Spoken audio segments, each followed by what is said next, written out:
Oh, McQueen. Crazy McQueen. McQueen and I got along pretty good. McQueen looked at me kind of like an older brother.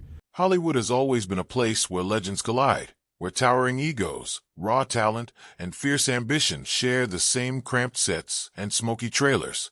But few relationships in the golden age of cinema were as layered, as complicated, or as quietly explosive as the one between James Garner and Steve McQueen. For decades, Garner, the smooth, unflappable charmer behind Brett Maverick and Jim Rockford, said very little publicly about his famous co-star. He smiled when asked, deflected with a joke, and moved on. But eventually, the truth came out. And when it did, it painted a portrait of McQueen that Hollywood had never quite seen before.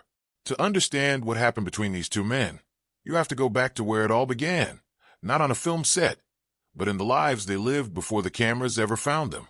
James Garner was not born into comfort. Born James Scott Bumgarner on April 7, 1928, in Denver, Oklahoma. He came of age during the Great Depression in circumstances that would have broken lesser men. He lost his mother at just 5 years old. His father struggled, then remarried, and Garner's stepmother Wilma was, by his own account, a cruel and vindictive woman who humiliated him regularly. By the time Garner was 14, he had endured enough. During one violent confrontation, he fought back and meant it. His father stepped in before things went further, but the message was clear. James Garner was not a man who would be pushed around. He drifted through his teenage years doing odd jobs, spent time in the Merchant Navy until chronic seasickness ended that chapter, and even briefly worked as an underwear model. Then in 1950, the United States Army drafted him, and he was sent to Korea with the 24th Infantry Division. He was wounded twice, once by enemy fire, once by his own side, earning 2 Purple Hearts. He rarely talked about it. That was simply who he was, a man who endured, who survived, and who didn't need the world's applause to validate what he'd been through. Steve McQueen, born just 2 years earlier in 1930, had his own brutal origin story. Abandoned by his father before he could walk, partially raised by a great-uncle in Missouri, shuffled between relatives, McQueen ran away repeatedly as a boy and eventually ended up at the California Junior Boys Republic Reform School. He later credited that institution with saving his life. Like Garner, he served in the Marines, and like Garner, he emerged from his early years with something hard and unpolished at his core, a survivalist instinct, a deep distrust of vulnerability, and an obsessive need to prove himself. Both men clawed their way into Hollywood from nothing, but where Garner wore his past lightly, using humor and warmth as armor, McQueen carried his wounds differently. His past made him suspicious, combative, and relentlessly competitive. It was only a matter of time before those two energies met on the same set. In 1962, director John Sturges assembled one of the most remarkable casts ever put together for a single film. The Great Escape, based on Paul Brickel's account of the true mass escape from Stalag Luft 3, brought together Richard Attenborough, Charles Bronson, James Coburn, Donald Pleasance, and 2 rising American stars, James Garner and Steve McQueen. On paper, the collaboration must have seemed electric. In practice, it was anything but simple. Garner played Hendley, nicknamed the Scrounger, a resourceful, smooth-talking operator who charmed and schemed his way into acquiring supplies for the escape. It was a role tailor-made for Garner's effortless charisma, and he inhabited it naturally.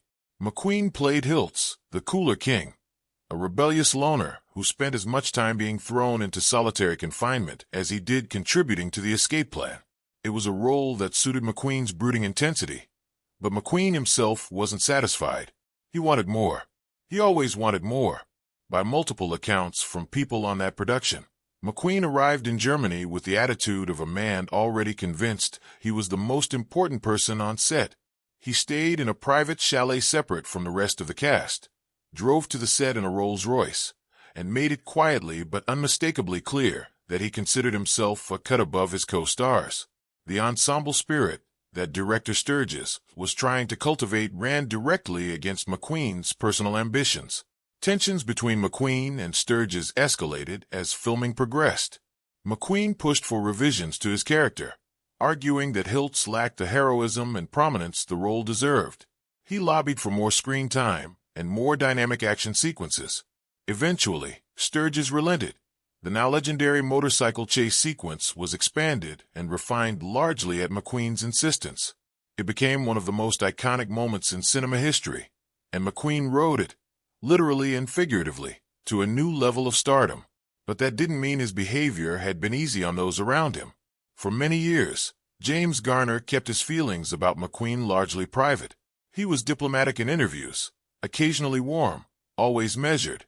But in his 2011 memoir, The Garner Files, written with author John Winokur, Garner finally said what he had long kept to himself. He described McQueen plainly as a pain in the ass. He compared McQueen's on-set behavior to Marlon Brando's notorious unpredictability, not as a compliment to either man. And in perhaps his most pointed critique, Garner suggested that McQueen was more of a movie star than a genuine actor. The distinction mattered to Garner. In his view, McQueen had built and perfected a persona, the cool, detached, internally brooding rebel, and then played variations of that persona across his career. Garner respected McQueen's screen presence, but he questioned whether McQueen ever truly stretched himself as a performer or allowed himself the vulnerability that real acting demands. These were not the words of a man who hated Steve McQueen. They were the words of a man who had observed him closely, worked alongside him under pressure, and formed a clear-eyed opinion about who McQueen really was beneath the mythology. Garner was not prone to cruelty or score-settling. When he criticized someone, it was because he meant it, not because it made a good story. What made Garner's account particularly compelling was the personal dimension he revealed. He described McQueen's insecurities in detail, the jealousy, the paranoia, the constant need to be seen as the dominant presence in any room.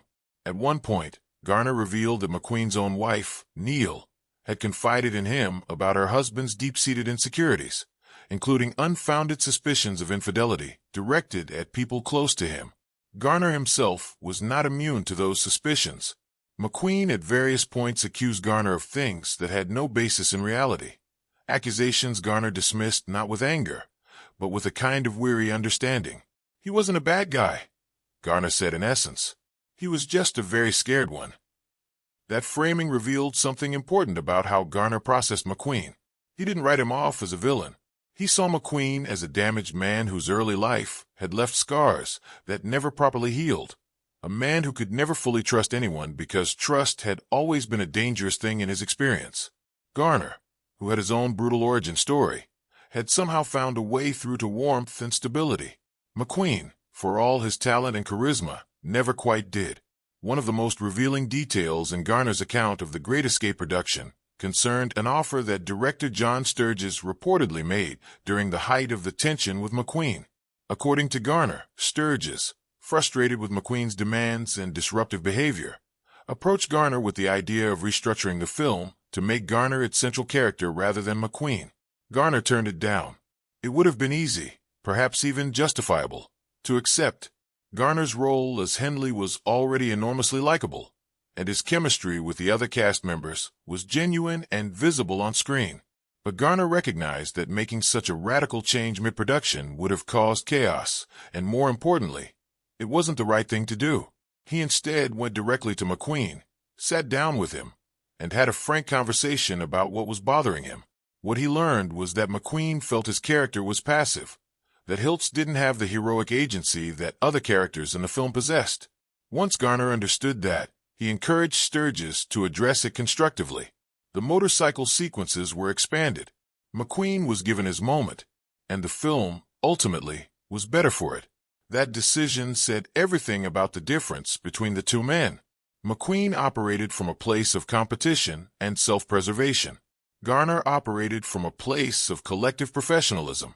Both approaches produced remarkable results on screen.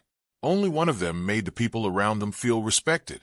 James Garner passed away on July 19, 2014, at the age of 86. He left behind a body of work that ranged from the iconic to the deliberately underrated. Films like The Americanization of Emily, which he held in especially high regard, and television performances that redefined what a leading man could be. He was honest about his career in a way few Hollywood figures ever are, freely admitting that many of his films were mediocre and some were outright bad. He was married to Lois Clark for over 50 years, a fact that in Hollywood carries the weight of a minor miracle.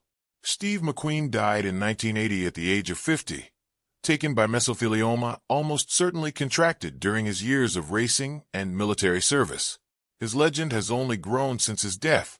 He remains the embodiment of cool, a magnetic, untouchable screen presence whose personal struggles have largely been romanticized rather than examined.